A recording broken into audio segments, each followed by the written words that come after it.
of joy, oh how we brace through black and white to the colors that glow. Thanks for the memories, you stole the show. Tortoise-shell, Kolkata, forever in our hearts. From the screams to the laughter, the magic imparts.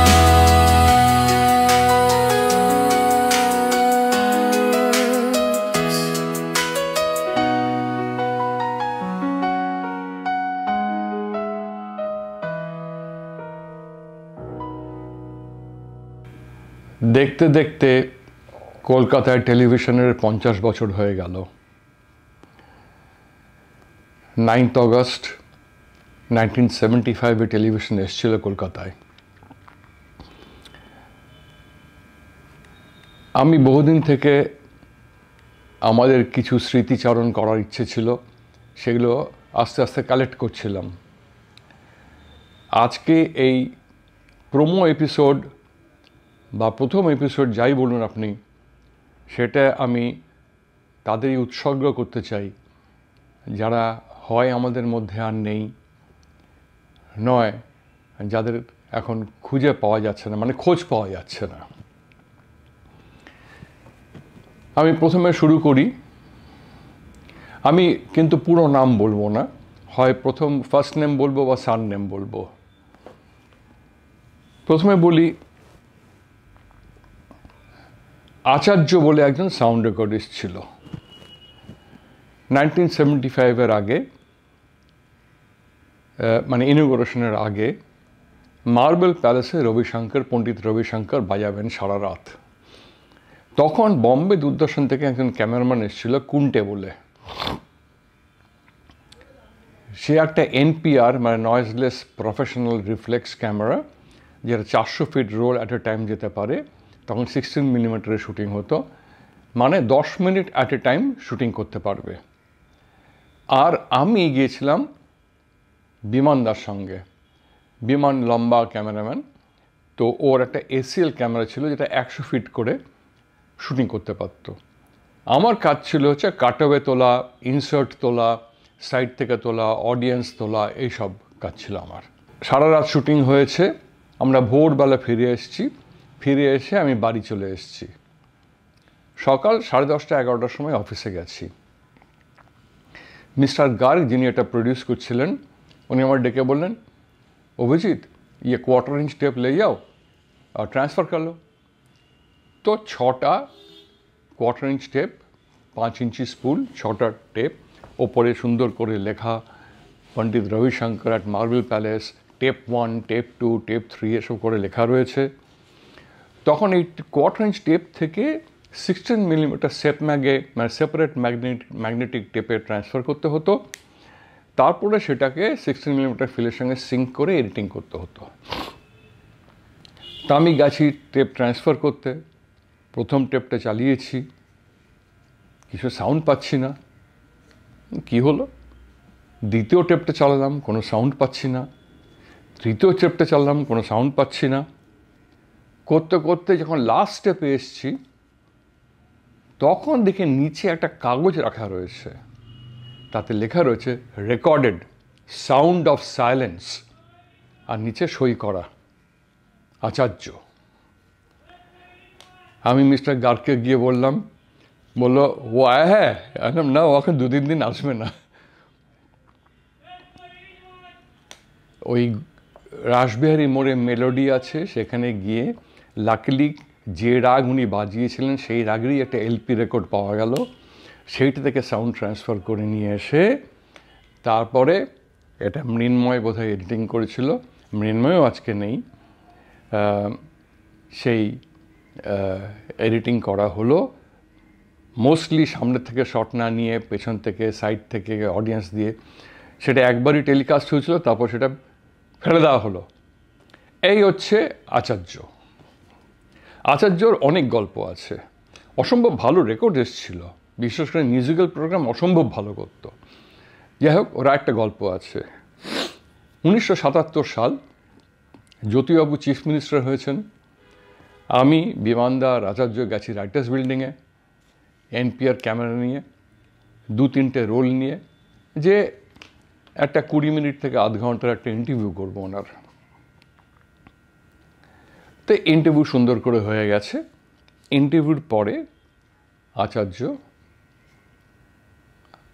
মাইকটা খুললো stand থেকে, মাইকটা খুলে জ্যোতিবাবুর হাতে দিলেন, তারপর কেবলটা এরকম করে হাতে গুটালো করে জ্যোতিবাবুকে বললেন ধরুন তো। ধরে জ্যোতিবাবু ধরে দাঁড়িয়ে রয়েছেন, ধরে তারপর ব্যাগে সব গুছালো। তারপর আমরা নিচে নেমে এসেছি। বিমানদার মুখ খুব খারাপ ছিল, ও তো প্রচণ্ড গালাগালি করলো, ওর কোনো কিছু নেই, কোনো রিয়াকশন নেই। আচার্য বলল আমরাও কাজ করতে এসেছি, উনিও কাজ করলেন, কি আছে তাতে। এই হচ্ছে আচার্য, ওর কোনো হেরফের জ্ঞান ছিল না। প্রবীর মিত্র একটু মোটা ছিল, আসামে বহুদিন ফিল্ম ইন্ডাস্ট্রিতে কাজ করেছে। প্রবীর মিত্র গল্প বলি। প্রবীর আমার সঙ্গে গেছে তেজপুরে, আমরা রঙ্গালী বিহুর ডকুমেন্টারি করেছি। ডকুমেন্টারি করে ও ফ্লুয়েন্টলি অহমিয়া বলতে পারত। তো আমরা ফিরব, ওখানকার যে এমপি তার ছেলে ছিল প্রবীরের স্কুলের বন্ধু।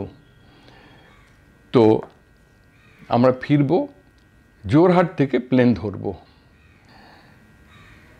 ক্রস রোডে এসছি, আমরা থাকতাম একটা সুন্দর সার্কিট হাউসে, একদম ব্রহ্মপুত্রের পাড়ে, ভীষণই সুন্দর।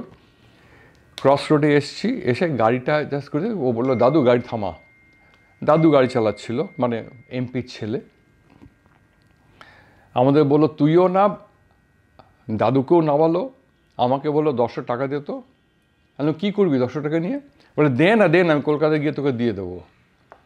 ওই 10 টাকা নিয়ে নিজেই গাড়ি চালিয়ে আবার চলে গেল।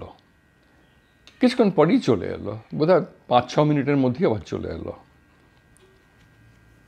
এসে আমাকে একটা চাবি দিল, আমি নিতে যাব, চাবিটা ছুঁড়ে ফেলে দিল। কিসের চাবি, কোথা থেকে, কি এলো? আমরা যে ঘরে ছিলাম, যে দুটো ঘরে ছিলাম, তার পাশের একটা ঘরে রাতে একজন অত্যন্ত নামি দামি গায়ক আসামের, তিনি এক ভদ্রমহিলাকে নিয়ে এসে ওই ঘরে ছিলেন, ঢুকেছিলেন। তো প্রবীর বলল উনি প্রায় বিভিন্ন মহিলাকে নিয়ে আসেন, আমি বাইরে একটা তালা কিনে তালা দিয়ে চলে এসেছি, আর চাবিটা ছুঁড়ে ফেলে দিল। এই হচ্ছে প্রবীর। প্রবীর একবার, তখন মিস্টার শিব শর্মা এখানে এসছেন। প্রবীরদের ঘরটা ছিল স্টুডিও 2, যেটাকে আমরা বলতাম ভূতের স্টুডিও। সেই স্টুডিওতে সাউন্ড রেকর্ডিস্ট যে ঘর ছিল, ও একটা চেয়ার চেয়েছিল একটু বড় সাইজের। তো চেয়ারের রিকুইজিশন দেওয়াতে চেয়ারটা আসেনি। তো একদিন কে এসে বলল যে মিস্টার শিব শর্মা আসছে তোমাদের এখানে ইন্সপেক্ট করতে। মিস্টার শিব শর্মা ঘরে গিয়ে দেখলেন প্রবীর মাটিতে বসে কী সব লেখালেখি করছে। বলছি তুমি মাটিতে বসে আছো কেন? তুমি you don't get a chair? বলে না স্যার, রিকুইজিশন দিয়েছিলাম, চেয়ার তো আসেনি, তাই আমি মাটিতেই বসে থাকি। পরের দিনই ওর চেয়ার চলে এলো। এ হচ্ছে প্রবীর মিত্র। এবার একজনের কথা বলি, তার নাম হচ্ছে শান্তনু। ওই সময় মানে 75 সাল থেকে আমাদের কিছু প্রোগ্রাম করতে হতো যেটা আমরা কেউ পছন্দ করতাম না করতে। মানে in fact we used to hate doing that program. সেটা মোটামুটি শুক্রবার একটা টেলিগ্রাম আসতো দিল্লি থেকে, এবং সেই অনুযায়ী প্রোগ্রামটা করতে হতো। সেই সপ্তাহে আমরা করব হচ্ছে পাওয়ার জেনারেশনের ওপরে, এবং আমরা যাব দুর্গাপুর পাওয়ার স্টেশনে। দুর্গাপুরে গিয়ে পৌঁছেছি। বিমান ক্যামেরাম্যান বিমানদা, আর শান্তনু হচ্ছে রেকর্ডিস্ট। শান্তনু আমায় কানে কানে বলল শোন, মাইক্রোফোনটা ফেলে এসছি, মাইক্রোফোন আনিনি। আমি তাহলে রেকর্ডিং হবে কী করে? বলে আরে চল না। ও ওই যে এক্সএলআর কানেক্টার হয় না, সে কানেক্টারটাকে হাতের মধ্যে এরকম করে ধরলো, ধরে সে অ্যাক্টিং করে গেল যেন কত রেকর্ডিং করছে। আর বিমানদাকে আমরা বললাম যে তুমি শুরু করবে ইন্টারভিউ করেই প্যান করে চলে যাবে, জেনারেশন অমুক তমুক এসব দেখাবে। সাউন্ড তো কিছুই হলো না। ফেরার সময় বিমানদা শান্তনুকে বলল, আমার একটা বিয়ার কিনে দিতে হবে, তা নাহলে আমি মিডিয়াকে গিয়ে প্রথম বলে দেবো তুই মাইক্রোফোন ছাড়া রেকর্ডিং করতে গেছিলি। শান্তনু বলল, তুই তো আমায় ব্ল্যাকমেল করছিস। বলে, ব্ল্যাকমেল বল যাই বল, আমি মিডিয়াকে গিয়ে বলে দেবো, তুই হয় আমায় বিয়ার খাওয়াবি না আমি বলে দেবো। তো পানাগড়ে এসে আমার মনে আছে একটা দোকানে থেমে শান্তনু একটা বিয়ার কিনে দিল, বিমান সিনহা আস্তে আস্তে সেটা এনজয় করে খেতে খেতে কলকাতায় চলে এলো। আমার কতগুলো উদ্ভট ব্যাপার ছিল, সেটা হচ্ছে তার বেশিরভাগ কাজ আমি ওই সাক্ষ্য সিংহ ধরকে নিয়ে করতাম।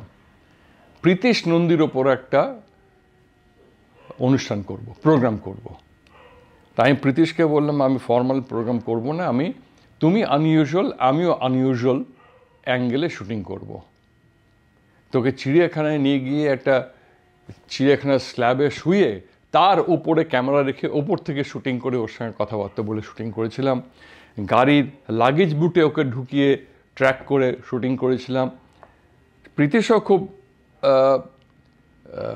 কোঅপারেট করেছিল, প্রোগ্রামটা খুব ইন্টারেস্টিং হয়েছিল।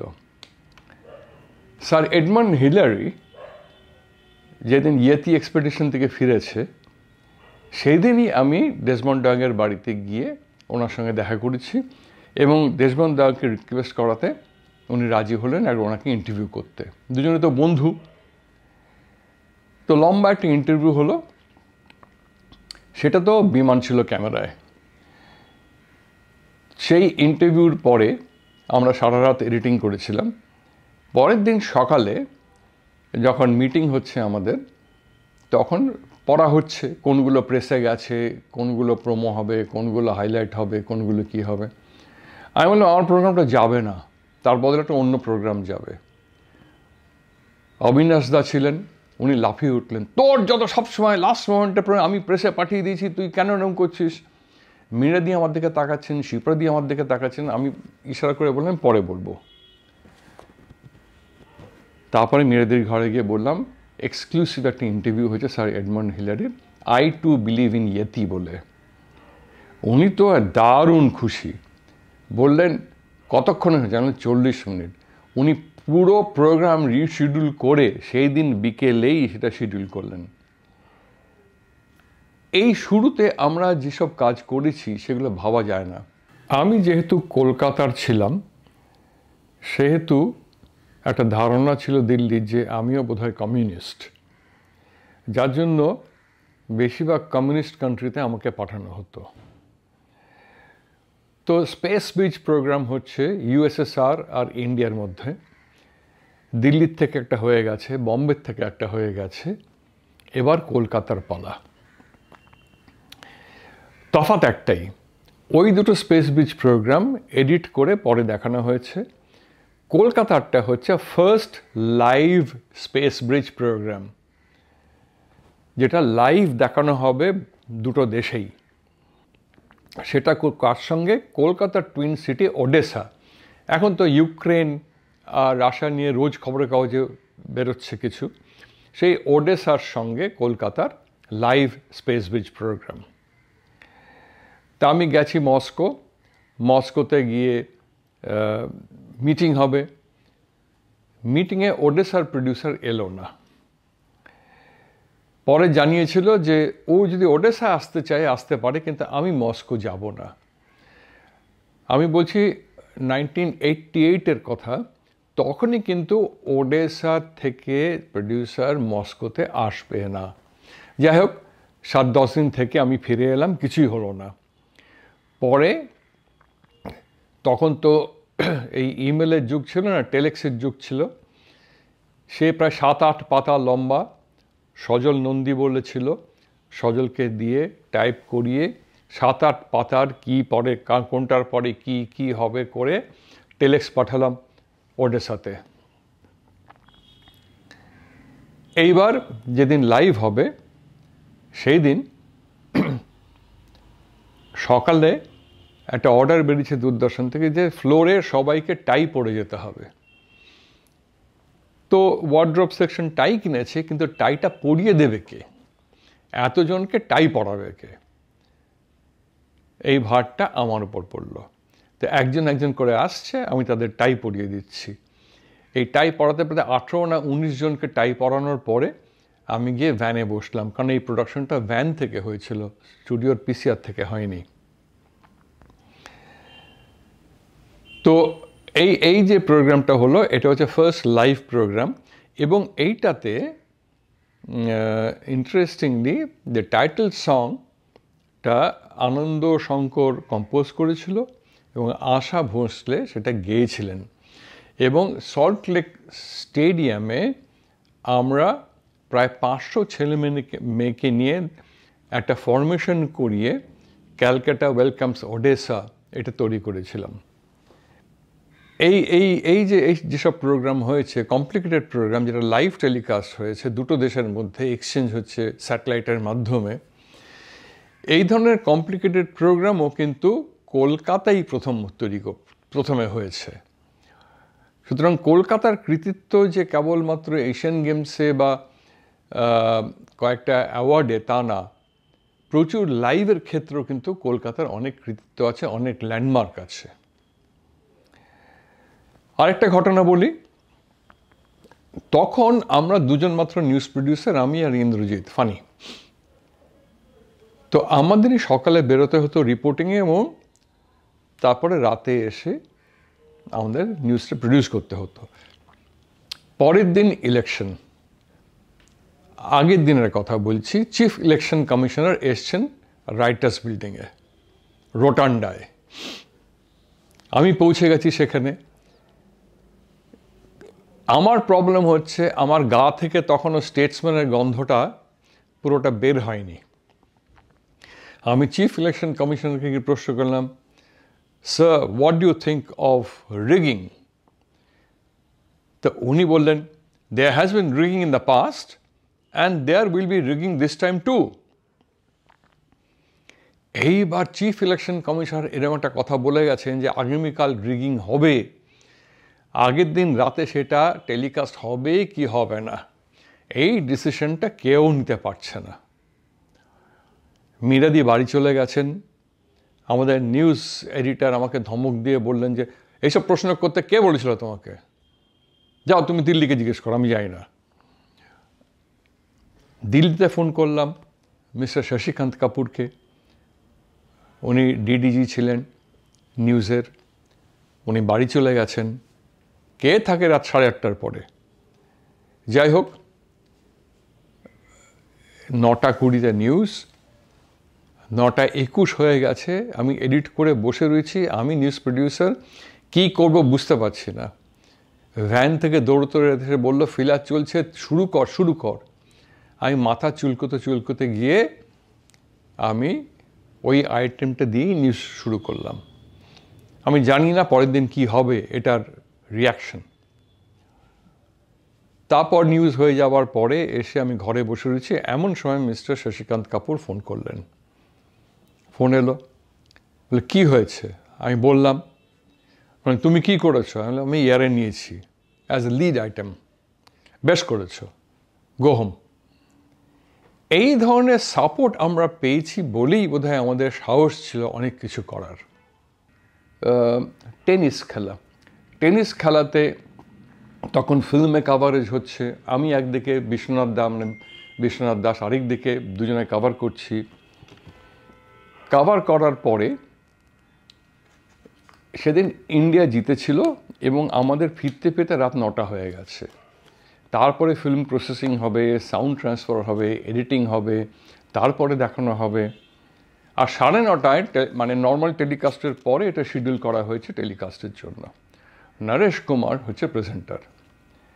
তখন ভ্যান থেকেই রেকর্ডিং হতো, ভ্যান থেকেই টেলিকাস্ট হতো। আমি ভ্যানে উঠে ওই মিউজিক দিয়ে ক্যাপশন দিয়ে নরেশ কুমারকে এয়ারে নিয়ে, নরেশ কুমারকে আগেই বলেছিলাম ইউ কিপ অন স্পিকিং। এবার দৌড়িয়েছি। তখন আর প্রসেসিং ল্যাব থেকে ফিল্মটা বের হয়নি। মৃন্ময় এডিটার ঝপ করে একটা প্রথম 400 ফিট রেডি হলো। রেডি হয়ে সেটা প্রায় 20 মিনিট নরেশ কুমার একা একা কথা বলে গেছেন। ওনার অবশ্যই বলার কোনো প্রবলেম ছিল না, উনি নিজে উইম্বলডন খেলেছেন, এত টেনিস খেলেছেন, প্রচুর এক্সপিরিয়েন্স, নানান রকম অ্যানেকডোট, নানান রকম গল্প বলতে পারতেন।